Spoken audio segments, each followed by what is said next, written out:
Ladies and gentlemen, my name is Mauzy, and I've been waiting to say this for a very long time. Welcome to the new player's guide to Immortal Gates of Pyre. I hope you'll enjoy this video, and I hope you'll learn something about the next gen RTS that could dethrone every single RTS out there once it's done.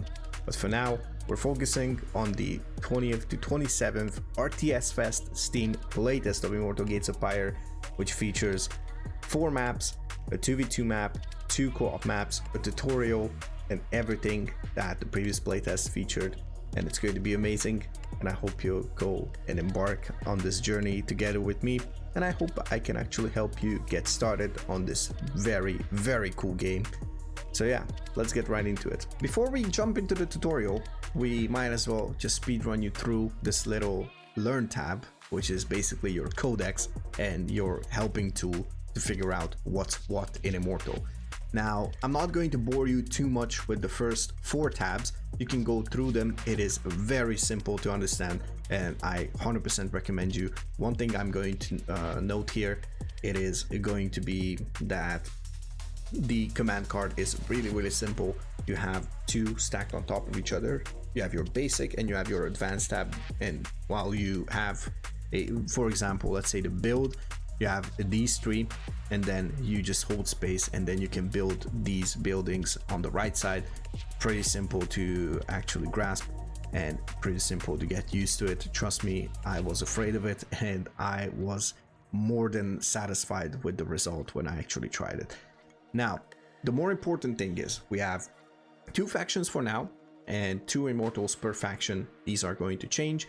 What differentiates immortals is their powers, which you need to hunt pyre camps for to gain pyre and gain access to these powers. Each power has a different cost, and you can see there are certain units that replace the base faction unit with more powerful units, which are called vanguards. In my boy Orzum's case, it is going to be the Zentari replacing the Sipari, and the Warden being replaced by the Scepter.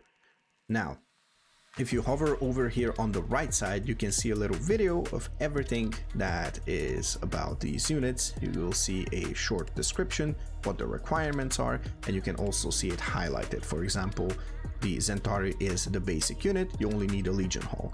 For the Zephyr though, which is a more robust unit that can also target air and has some upgrades as well, you also need the Monastery of Izur, which is unlocked by the Legion Hall. For the Magi, you will need the counterpart of it, the Reliquary, and those 2, one of them, you don't need 2, will unlock the Soul Foundry. And the Soul Foundry will unlock more advanced units, and the Angelarium will unlock air units, so on and so forth. You get the idea. Now, usually Immortals will not join you in the battle. They will manifest here and there, but usually they just cast their spells, and that's how you see them on the battlefield, except for one, which is going to be Soul, who can actually, for the cost of 50 pyre, join the battlefield and will basically just fight, level up for a duration of time. So it's not going to be permanent. She can be killed, so she can be denied XP, but a good soul will protect, a good soul player will protect the soul with units and will try to get her to her final form, the most powerful form, leveling her up, gaining more XP, and all that stuff. So it is a really fun way, and you can see that they differ in many ways. Even though Mala is pretty much the same faction, she has different vanguards and also has different abilities. Same with Ajari and Orzum. If you want to get more deeper into this thing, you can actually look up the roles and traits, but these are kind of like bonus, more deep strategy things, and I don't recommend giving it that much thought in the first few games. If you want to know, then sure, you can do it, but more importantly, the tech tree is going to be your friend over here. But now, let's get right into the tutorial. Alright, so hold out. In this mission, defend the Nexus from waves of enemies. Alright, so now you can see this is how you should place your hands. Place your left hand on the keyboard, rest your fingers on said keys, and of course use the mouse pretty self-explanatory, but they really want to make you be able to understand what happens here. So as you can see, I already have 2 ether extractors, and now I need to press C for the build, and I only need to place down the thing. A worker will automatically go through and will actually build this. So let's build another one, I would say. Now if you press Z and you right click somewhere on the ground, it will actually place a rally point. This is where the units, after they finish training, will go to. Let's skip construction, and it says this is how all construction works. We'll build more structures later. Sure. Okay, so now let's see. Now we need to press Z for train, and we will tap Q until everything, as you can see, here's the population bar, and this is a really interesting. I'm sorry about this. Let me just move my camera. All right, so now our Zentari is finished. So as I talked about it, this is where we have this. So now remember, we can set control groups. So I'm going to press space and 1, and you will see that it's set 1. So now let's train more Zentari, and we can see that we have 32 out of 32. Now we're going to build more production facilities. I need 250 alloy for this, and now I'll show you how the whole thing works. So now if I press D, I have these 4 Zentari. If I press 1, I have these. So now we can move over here, and I can also go Shift D, and now I have all 8 Zentari at the same place. Now I can also wait for this, and I will actually do this. Okay, so now we click on the minimap, and I can actually just, you know, ping stuff if I want to. And now A is the attack, pretty self-explanatory. If I just A click and lift my hands from the keyboard, they will attack everything that it's in their path onwards to that position. Okay. Now, as it already explains it, now we can actually build more stuff. So we just move back to our base, and we can keep building stuff. But now the reliquary has been accessed, and now we can actually use this with space. This is our advanced one. So basically we just do this. We have a reliquary, so this will actually give us Magi. Okay, we needed to train 2 of them, but we're training 4. Okay, we're Giga Chads, so nothing too fancy. Okay, Magi should be done in just a moment. Okay, none. Okay, so there's gonna be 1 out of 10 attack waves.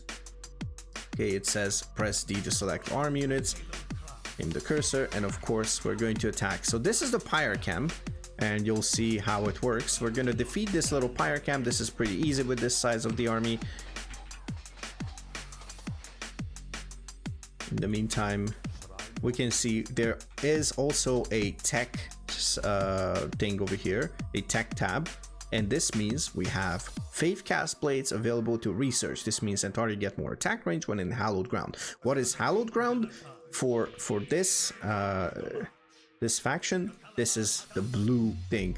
So in this blue thing, Orzoom's Zentari actually have a ranged attack, which is really powerful. We can actually go here, we'll research this, and now we go back to train, and we'll train more Zentari.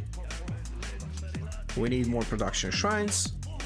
Let's throw down 1 more, and we go back with double tapping D. Pretty easy to actually grasp this whole thing. Now we pick up the Pyre. Now if we open the Pyre tab and we have Empire Unbroken, we can actually cast this on buildings. It will make them super tanky. Okay, now we can actually cast Empire Unbroken when an enemy attacks, and that will delay them being able to destroy our buildings. For example, it will delay, and it will make it more tanky and all that stuff. So it's really important to know when to use that. Okay, Apostle of Binding, Harvest Ether automatically. Ether is needed for advanced units and buildings. It's called Tech Resource. Okay, that's the terminology. Now we're going to expand, which means we're going to build an Acropolis when we have enough for it. which is 450. Now a good trick, if you want to go a bit more advanced, you can send this little worker over here before it has the resources. So by the time it reaches it, this will be the closest worker that will have to build it. So you can see I'm just going to press this, and by the time I have 450 alloy, I'm going to be able to build an Acropolis. This is your main building. Cool. So our Acropolis is building. We're going to finish it. Now there's a couple of things here. We have mining level and we have ether search. Ether search will temporarily mine ether from a nearby ether rift. This is an ether rift, okay? This is something that does not have an extractor on top of it. So if we go ether search, I think, yeah, we can see that it is actually mining ether from this one. Okay, so let's keep farming Pyre camps over here. And I am going to try to upgrade mining level. And oh wait, never mind, we need to build Apostle of Binding. So it's going to cost 175. I actually tapped the wrong button. We're going to throw down the other one as well and then skip the building. I forgot that we need to wait until the ether surge is over. Okay, we finally managed to build our second ether extractor. So it says if you want to focus on fighting, build assist can help you build train. Well, I will say learn more, but I will disable build assist. If you feel like you need that, be sure to actually do it. I feel like I don't actually need it.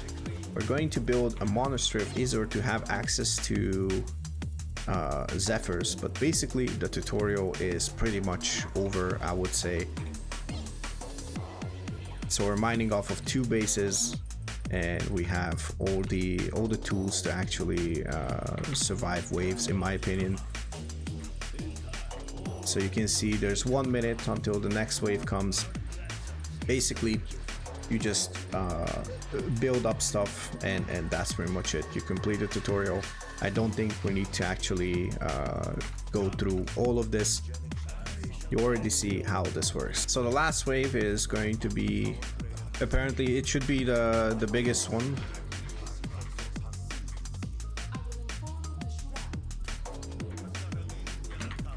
Okay, so basically we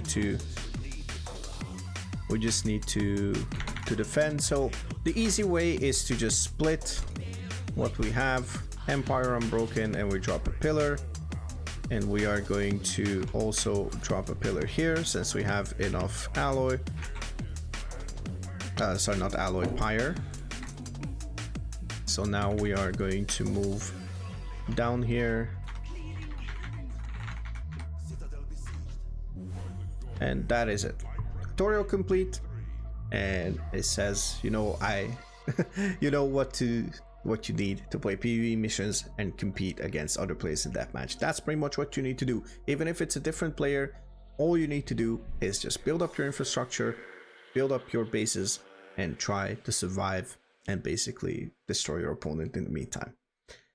Guys, I really hope you enjoyed this whole thing.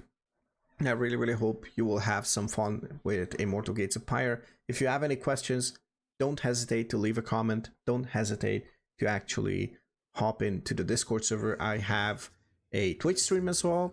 By the time this video goes live, I'll be live as well on Twitch.